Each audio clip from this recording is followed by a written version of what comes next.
Allah itu baik dan luar biasa.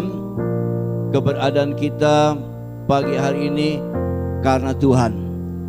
Kita membuka Alkitab Injil Yohanes pasal 21 ayat 15 sampai ayat 19. Perikopnya ditulis, gembalakanlah domba-dombaku. Sesudah sarapan, Yesus berkata kepada Simon Petrus, "Simon anak Yohanes, apakah engkau mengasihi aku lebih daripada mereka ini?" Jawab Petrus kepadanya, "Benar Tuhan, engkau tahu bahwa aku mengasihi engkau." Kata Yesus kepadanya, "Gembalakanlah domba-dombaku." Kata Yesus pula kepadanya untuk kedua kalinya, "Simon anak Yohanes, apakah engkau mengasihi aku?" Jawab Petrus kepadanya, "Benar Tuhan, engkau tahu bahwa aku mengasihi engkau." Kata Yesus kepadanya, "Gembalakanlah domba-dombaku." Kata Yesus kepadanya untuk ketiga kalinya, "Simon anak Yohanes, apakah engkau mengasihi aku?"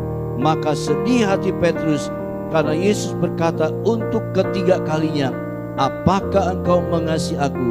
Dan ia berkata kepadanya, "Tuhan, engkau tahu segala sesuatu. Engkau tahu bahwa aku mengasihi engkau."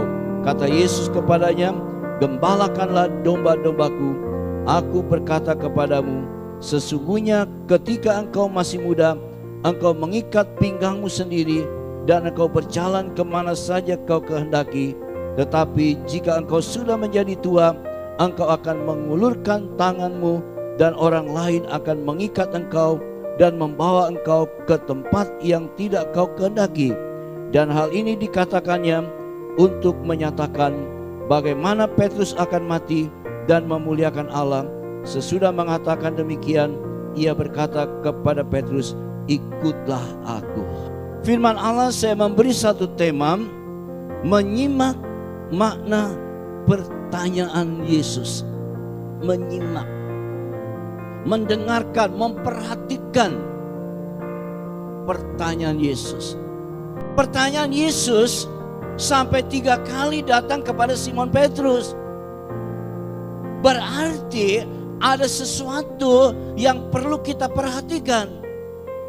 Kenapa Yesus berbicara kepada Simon Petrus, bertanya sampai 3 kali? Kalau hanya 1 kali Yesus bertanya, "Simon anak Yohanes, apakah engkau mengasihi aku?" "Oh benar Tuhan, aku mengasihi engkau." Ya mungkin 1 kali oke. 2 kali juga mungkin oke, saudara. Ini 3 kali Yesus bertanya kepada Simon Petrus. Simon tetap menjawab, "Benar Tuhan, aku mengasihi engkau." Tetapi dia sedih, saudara. Sedih dia. Berarti ada sesuatu yang kurang dari dia. Ada sesuatu di dalam hatinya yang benar-benar tidak menyenangkan hati Yesus. Maka dari itu Yesus berkata kepada Simon Petrus, "Gembalakanlah domba-dombaku." Kita akan menyimak makna pertanyaan Yesus. Menyimak, saudara. Jadi apa arti dari pertanyaan Yesus itu terhadap Simon Petrus? Kalau saya bertanya kepada saudara, apakah saudara mengasihi Tuhan? Apa jawab saudara? "Benar Tuhan, saya mengasihi engkau." Ditanya lagi, apakah saudara benar mengasihi Tuhan? Saudara jawab, "Benar Pak Pendeta, saya mengasihi Tuhan." Kalau sampai 3 kali ditanya, ini Pak Pendeta ada apa dengan saya lagi? Kok 3 kali bertanya? Ternyata saudaraku, pertanyaan Yesus sampai 3 kali kepada Simon Petrus, ada sesuatu yang perlu kita perhatikan, saudaraku, ya. Di dalam Simon Petrus mengikut Yesus. Yang pertama kita lihat di dalam Matius 19 ayat 27. Lalu Petrus menjawab dan berkata kepada Yesus, "Kami ini telah meninggalkan segala sesuatu dan mengikut engkau. Jadi apakah yang akan kami peroleh?" Kami sudah meninggalkan sesuatu. Apa yang dapat kami peroleh dalam mengikut Tuhan? Berarti motivation dari Simon Petrus keliru, saudara. Motivasinya ikut Tuhan, dapat apa ini? Gak dapat apa-apa. Sudah tinggalkan semua, mana hasilnya? Banyak anak-anak Tuhan kalau mau datang ke gereja untuk apa? Dapat apa di gereja? Nah, saudara datang kepada Tuhan ke gereja dapat apa? Dapat apa, saudara? Dapat berkat dari Tuhan, keselamatan, amin, hidup yang kekal. Jangan motivasi ikut Tuhan salah, jangan. Ada banyak anak-anak Tuhan hari-hari ini di dalam ikut Tuhan motivasinya salah. Kalau mereka datang ke gereja, mereka menginginkan dapat imbalan, ada sembako. Wah. Nah, ini berbahaya. Kalau kita ikut Tuhan, harus motivasi yang sungguh benar di hadapan Tuhan. Cinta Tuhan, karena ingin diselamatkan oleh Tuhan, hidup kekal bersama dengan Tuhan. Jangan motivasi yang salah, amin. Simon Petrus salah. Aku sudah mengikut engkau. Ayat 27 katakan, lalu Petrus menjawab dan berkata kepada Yesus, kami telah meninggalkan segala sesuatu dan mengikut engkau. Jadi apakah yang akan kami peroleh? Apa yang akan kami peroleh? Sudah tinggalkan jalannya, sudah tinggalkan pekerjaannya, lalu ikut Tuhan, kok gak dapat apa-apa? Nah, ini motivasi yang salah, motivasi yang keliru. Kita lihat lagi Markus pasal 10 ayat 35 sampai 37. Lalu Yakobus dan Yohanes anak-anak Zebedeus mendekati Yesus dan berkata kepadanya, Guru, kami harap supaya engkau kiranya mengabulkan suatu permintaan kami. Jawabnya kepada mereka, apa yang kamu kehendaki aku perbuat bagimu. Lalu kata mereka, perkenankanlah kami duduk dalam kemuliaanmu kelak, yang seorang lagi di sebelah kananmu dan yang seorang lagi di sebelah kirimu. Wah. Tadi Petrus ikut Tuhan, motivasinya sudah salah. Aku sudah tinggalkan semua, kok dapat apa?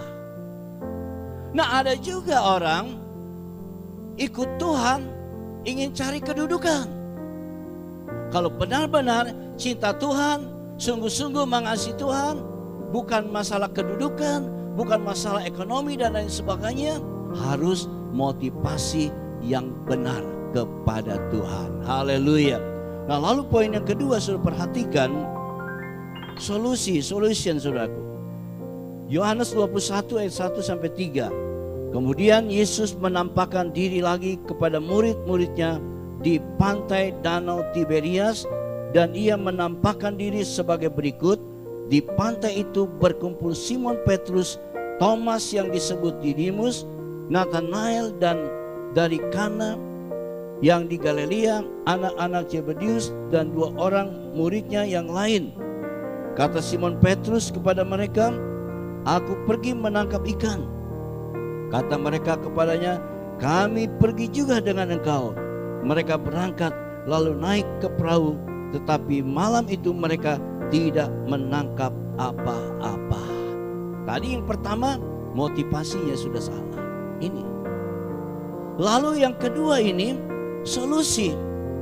solusinya kembali lagi kepada profesi yang lama. Dia katakan ikut Tuhan gak dapat apa-apa, percuma. Lebih baik kita kembali kepada profesi yang lama. Solusinya, jalan keluarnya, itu salah. Akhirnya dibawa orang-orang semua, ayo ikut aku, carikan lagi. Ternyata semalam-malaman tidak dapat ikan. Wah, semua ada dalam kekuasaan Tuhan, amin. Semua ada dalam kekuasaan Tuhan. Jangan kita berpikir kita hebat, kita mampu. Tidak bisa tanpa campur tangan Tuhan, amin. Ketiga, Matius 4 ayat 18 sampai 22. Dan ketika Yesus sedang berjalan menyusur danau Galilea, ia melihat dua orang bersaudara, yaitu Simon yang disebut Petrus dan Andreas saudaranya. Mereka sedang menebarkan jala di danau, sebab mereka penjala ikan. Yesus berkata kepada mereka, "Mari, ikutlah aku, dan kamu akan kujadikan penjala manusia." Lalu mereka pun segera meninggalkan jalannya dan mengikuti Dia. Ayat 22, dan setelah Yesus pergi dari sana, dilihatnya pula dua orang bersaudara, yaitu Yakobus anak Zebedeus dan Yohanes saudaranya bersama ayah mereka Zebedeus sedang membereskan jala di dalam perahu. Yesus memanggil mereka dan mereka segera meninggalkan perahu serta ayahnya lalu mengikuti Dia. Nah, poin yang ketiga ini klarifikasi, saudara. Ya, declarification, saudara, ya. Ternyata Simon Petrus itu motivasi udah keliru, lalu dia berpikir jalan keluarnya kembali kepada profesi yang lama. Maka Yesus klarifikasi, dulu kamu setia, waktu kenal aku berjumpa engkau di tepi danau, ikut aku, kamu semangat ikut. Tetapi berjalannya waktu, engkau jadi lemah. Tetapi Yesus baik, ikutlah aku. Ini peringatan, amin. Ikutlah aku, jangan tinggalkan aku, ikut Tuhan. Percaya engkau disertai Tuhan dalam perjalanan hidup ini.